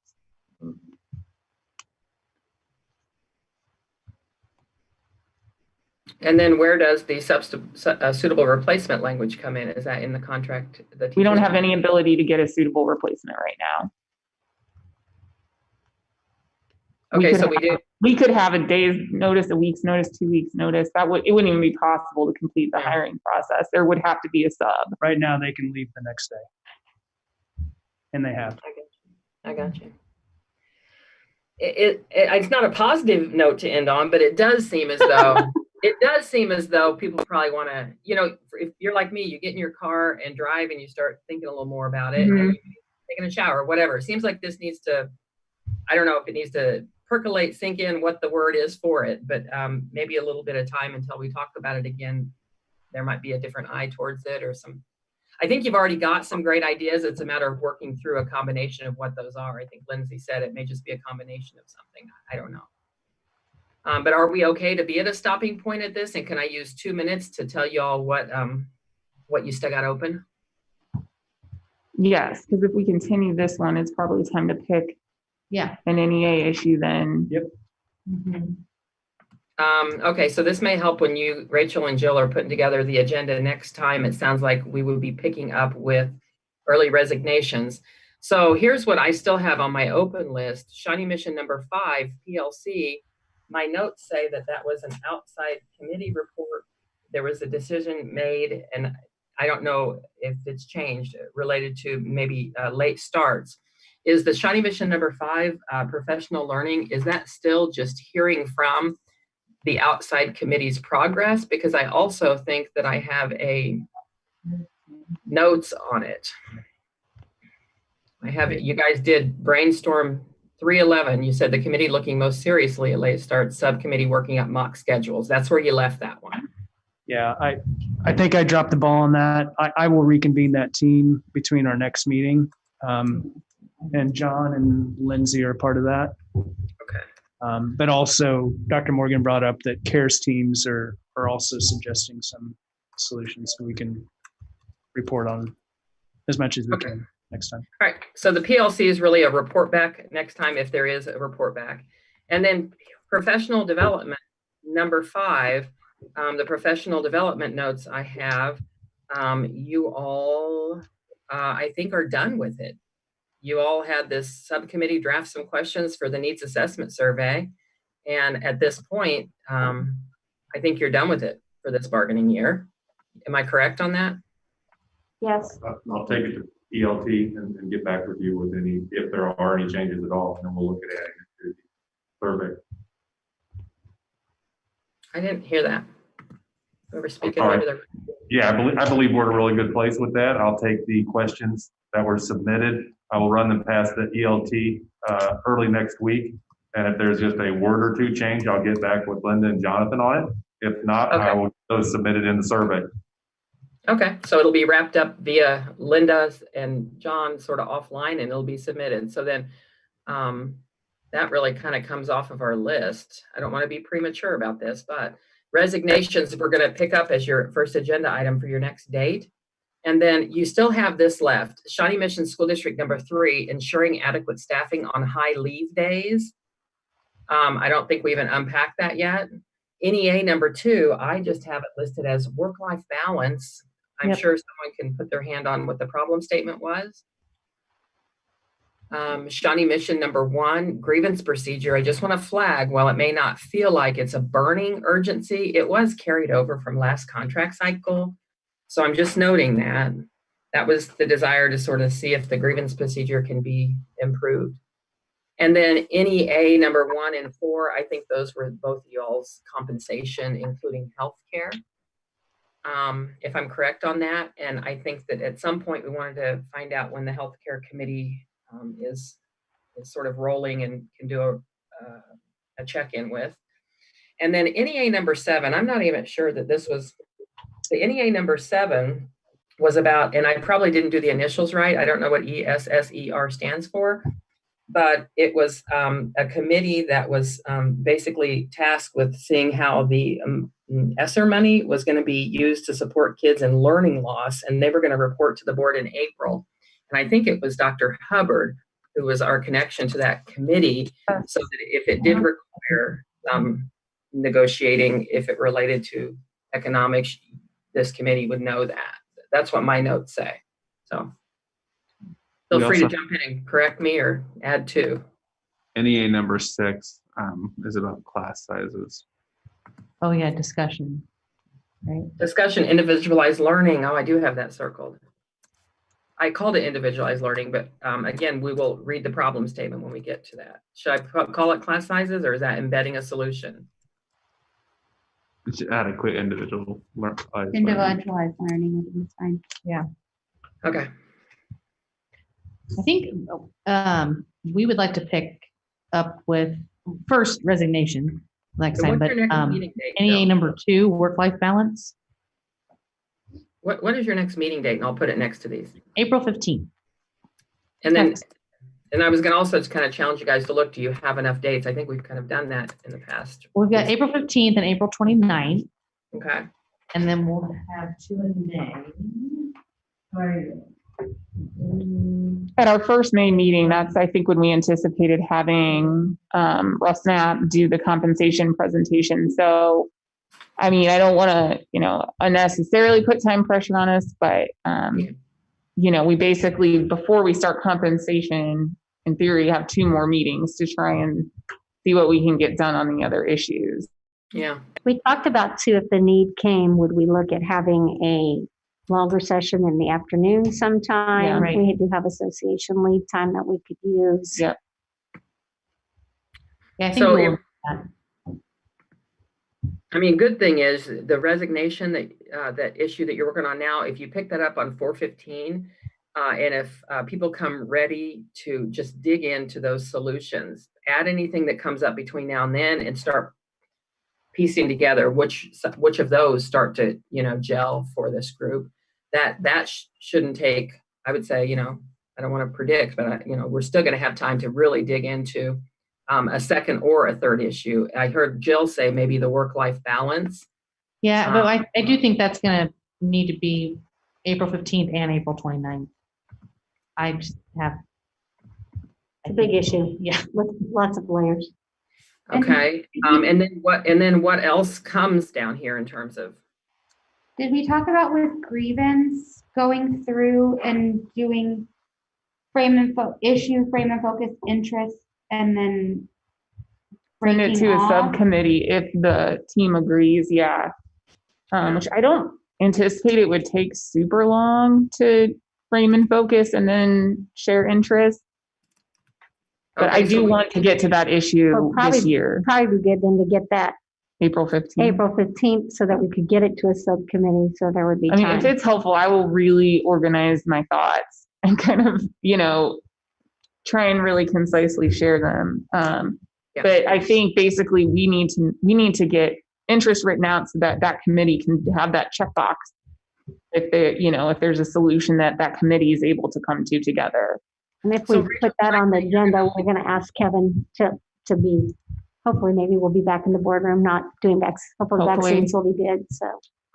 Okay, so then on 415, if we can have Rachel, if you can lead it efficiently, because the district brought it forward, so I think you're going to probably more efficiently lead it than I would. And then you guys are going to IBB it, maybe just through, framing and focusing, ID interest, and then maybe it goes to a committee to work on. Yeah. And I heard you say something about Kevin, perhaps try to be present to add anything that makes sense, or how do you guys want to think about that? We used to talk about when you had a guest, you wanted to have joint agreement. What is their role, and et cetera, et cetera. You want to talk a little bit about subject matter expert? Do you want him to weigh in or just listen? What are you all thinking?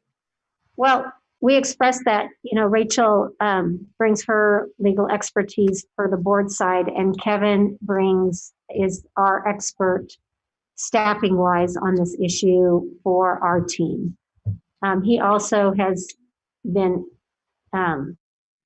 intricately involved with our grievance procedure. That is really his bailiwick for all the years he's been with KNEA. Yeah. And if he wants to attend as a guest at our next meeting to share interest, or if you guys feel like you can adequately share the interest and then he be on the subcommittee, I'm comfortable with whatever. I think it'd be more for him just to be here to hear the presentation, and then we will ask him to be part of our membership on the subcommittee. Okay, so Linda, or I usually send the Ring Central link to Rachel and Jill. So Jill, you'll need to forward it on to Kevin for 415. Yeah. Okay, and then compensation you won't dig into until after you have the May presentation. But what about healthcare? Is the healthcare committee meeting? We just met Monday, seems like years ago. And we're hoping when we meet again, we can probably ask for a meeting mid-May to see where it's going to be a guess, but we'll have a closer estimate of what that could potentially be. The good news is that our usage has been down this year. The bad news is, in a nutshell, Linda seeks interpretation. Insurance companies haven't made enough money, so they may try to make some big increase anyways. No. That's exactly what I heard. Gosh, that's terrible. Okay, so on budget, we just know that the May budget presentation will be first meeting in May. Healthcare committee can probably give some info that will inform this committee by mid-May. What about number 7 and what about number 6?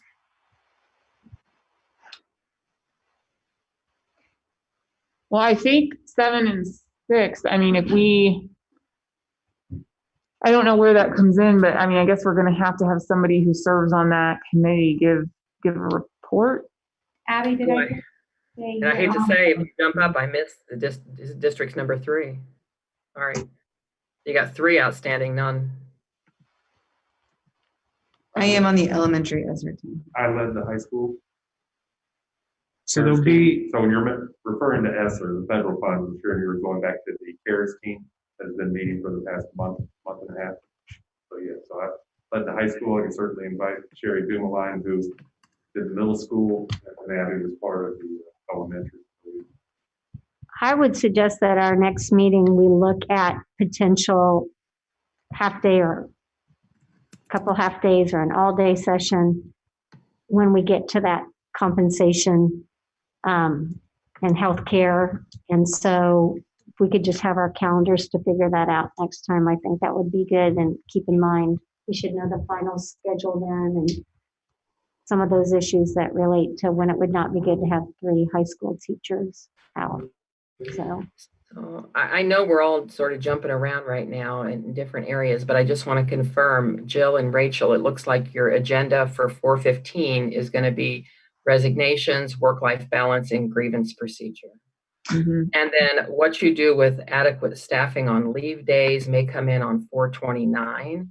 And then I heard someone, it may have been Joe or someone in the background, say they may be able to get or have a report from that ESSERS committee. Did I hear someone say that?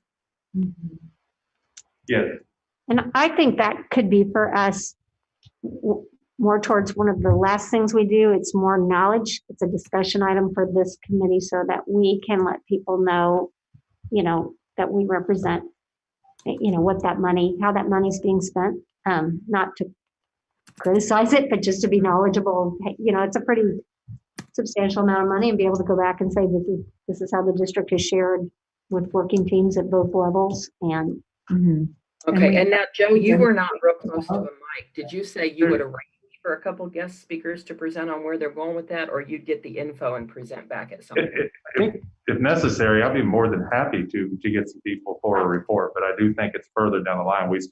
There's board meetings that are going to come up, and there's still a lot of discussion with regards to ESSER funds and care team suggestions and the amount of money that's going for them. So there's a lot of cards left unplayed with regards to that. Yeah, and that's not an issue that's going to go into contract language. So as we forge ahead on things that we're trying to get settled that way. Yeah. It may become, I don't want to say political, it may become an issue with, like Linda says, when you all do economics, members are going to know, maybe what about that money? So it'll be good for everybody to know. So I'm just going to say May ? On an ESSER report, and Joe can kind of take leadership on arranging a report back or giving a report back closer to May. Is that right? Or in May? Sure. And then where does it then leave number 6? I am trying to go on chronological on this. I don't know if you can tell. Number 6 was the individualized learning. Yeah, because we know it's a big part of our strategic plan to have an individualized learning plan for each student. And so it was kind of leading into a discussion about class sizes and what those recommended sizes are at every level. How does our district shape up in that? Looking at our class sizes. I mean, it's not something we were going to put language around. It was marked discussion. Mm-hmm.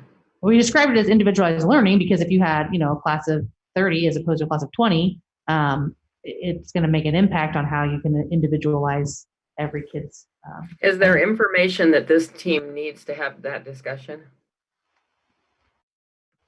Yeah.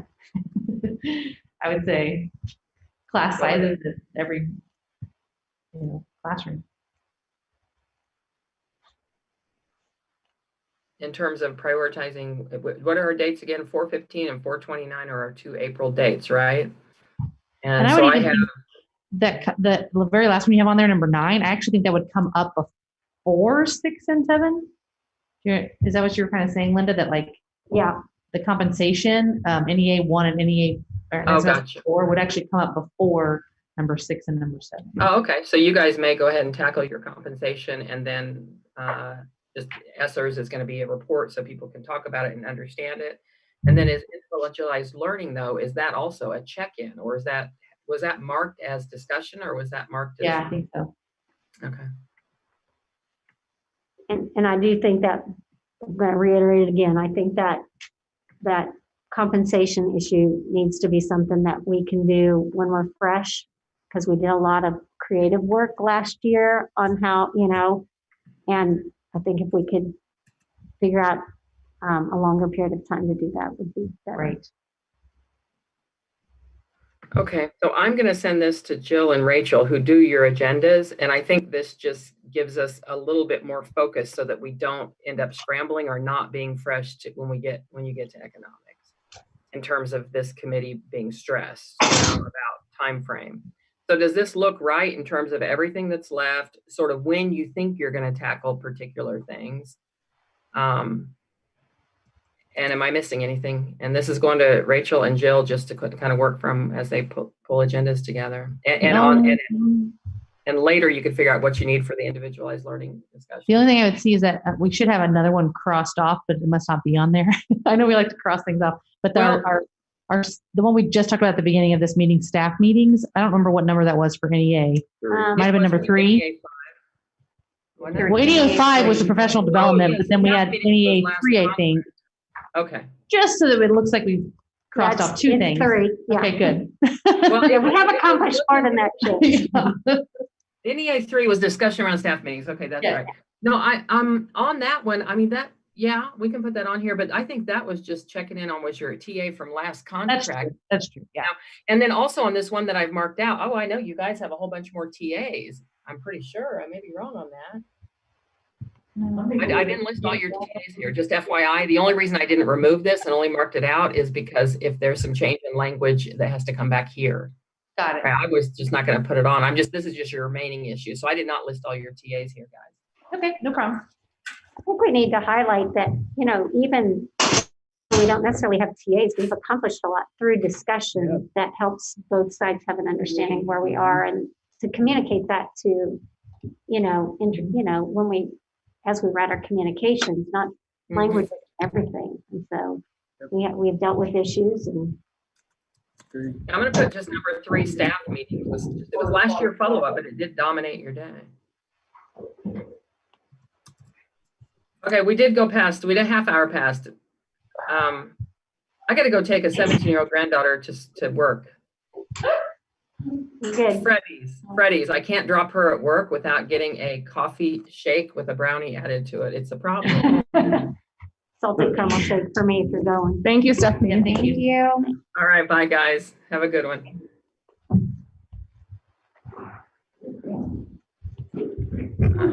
We will be doing a longer meeting.